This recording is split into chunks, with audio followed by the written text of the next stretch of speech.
Alors j'en arrive à cette idée troublante de parallélisme. Et pour évoquer le parallélisme, je pars d'une formule magnifique. Nietzsche a adoré cette formule, il la cite dans Le Gai Savoir en 1882. Je parle encore un peu latin, pardonnez-moi, je vais traduire aussitôt pour les non-latinistes. Non ridere, non lugere, neque detestari, sed intellegere. C'est la devise du philosophe, dira Nietzsche. Non ridere, ne pas rire. Non lugere, ne pas se moquer, ne pas ironiser. Neque detestari, ne pas haïr, ne pas détester. Sed intellegere, comprendre. Comprendre, c'est notre mission. Nous sommes là pour comprendre. J'ai presque envie de dire que c'est notre seule mission. Ce n'est pas de l'intellectualisme du tout, puisque je vous ai montré qu'en comprenant, nous améliorons notre sort et nous atteignons la sagesse et peut-être même la béatitude. C'est un mot cher à Spinoza. Comprendre. Donc comprendre Dieu ou comprendre la nature, c'est au fond se comprendre soi-même, et j'introduis le dernier mot un peu technique chez Spinoza, qui est le mot mode. Il y a la substance, il y a les attributs de la substance, la pensée et l'étendue, et il y a les modes qui sont des sous-parties de ces attributs. Mon corps est un mode de l'étendue, ma pensée est un mode de la pensée infinie de Dieu. Bien. Je suis donc un mode de Dieu. Je suis une partie de la totalité, corps et âme. Mon corps appartient à l'infini de l'étendue, mon âme appartient à l'infini de la pensée. On est très proche, si on y réfléchit bien, du principe, cher à la physique quantique, David Bohm, du principe d'inséparabilité. Que nous disent les physiciens quantiques? L'erreur ou l'insuffisance de la physique jusqu'à nos jours, ça a été de séparer le sujet et l'objet.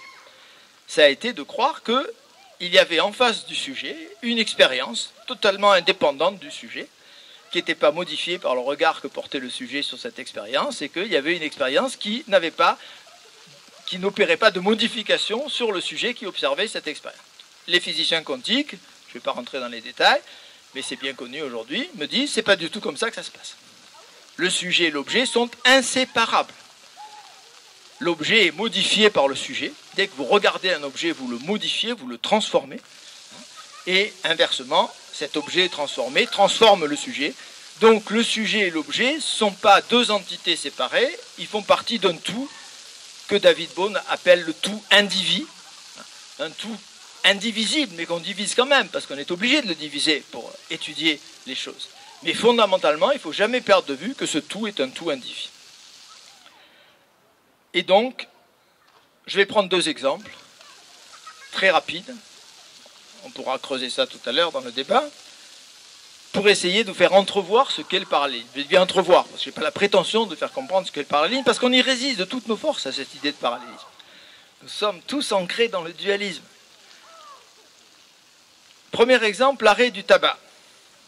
Je fume, ça concerne, je le sais, certains d'entre vous, je fume, j'ai une addiction au tabac, et à un moment donné, je vais décider d'arrêter de fumer. Donc il y a d'un côté mon corps, avec tout ce qui se passe dans le corps, la science a expliqué ce qui se passe dans le corps, hein, l'addiction au tabac, la nicotine qui crée une accoutumance, etc., etc. Et puis de l'autre côté, il y a mon esprit qui décide à un moment donné, c'est le nananaire de Descartes, nananaire. Moi, je suis plus fort que mon corps, je vais imposer à mon corps l'arrêt du tabac. Alors je peux m'aider, bien sûr, avec des patchs ou d'autres trucs, mais c'est vraiment mon corps qui décide. Que me dirait Spinoza? Mais il ne me dirait pas du tout la même chose. Il me dirait, il se passe un certain nombre de choses dans mon corps. Par exemple quoi? Par exemple un empoisonnement. Mon corps n'en peut plus de la nicotine. Mon corps est empoisonné par le tabac. Et à un moment donné, mon corps, parce que nos corps, ils veulent vivre, ils veulent survivre, ils sont animés par ce que Spinoza appellera le conatus, hein. J'en parle pas, mais on y reviendra si ça vous intéresse. Un vouloir vivre, hein. Mon corps veut se maintenir dans l'existence. Donc, il y a dans mon corps des mécanismes qui vont faire qu'à un moment donné, mon corps, il veut rejeter le tabac. Et en même temps, dans mon esprit, il se passe des mécanismes similaires, c'est ça le parallélisme, qui fait que, effectivement, je vais croire prendre la décision d'arrêt de la cigarette, mais je ne prends pas la décision, en fait, hein. C'est dans mon corps, il se passe une chaîne causale qui est analogue à celle qui se passe dans mon corps. Deuxième exemple, la dépression. Les médecins ont repéré que très souvent, en cas de dépression nerveuse, quand on fait une analyse de sang, on s'aperçoit qu'il y a un taux, la chute du taux de fer dans le sang de la personne dépressive. Et on est évidemment dans le problème de la poule et de l'œuf, hein. Est-ce que c'est la chute du fer qui entraîne la dépression, ou est-ce que c'est la dépression qui entraîne la chute du fer? Alors on peut attaquer les choses par les deux bouts. On peut simplement essayer de faire remonter le taux de fer et en pensant que ça va améliorer le mental du sujet. Ou on peut faire une psychothérapie, on observera que cette psychothérapie va entraîner une remontée du taux de fer dans le sang. Bien. Spinoza ne pense pas du tout comme ça. Il pense qu'effectivement, il se passe des choses dans le corps, que parallèlement, il se passe des choses. Alors si vous voulez comprendre le parallélisme, il y a quelqu'un qui est beaucoup plus compétent que moi, il s'appelle Damasio. J'aurais pu le citer la semaine dernière, c'est un grand neurologue américain. Il avait écrit un premier livre qui avait été un tabac mondial, qui s'appelait L'erreur de Descartes, traduit en 40 langues, vendu à des centaines de milliers d'exemplaires. Je pense arriver à la même chose avec mon prochain livre. Et quelques années plus tard, Damasio récidive en écrivant « Spinoza avait raison », 2003. Magnifique livre.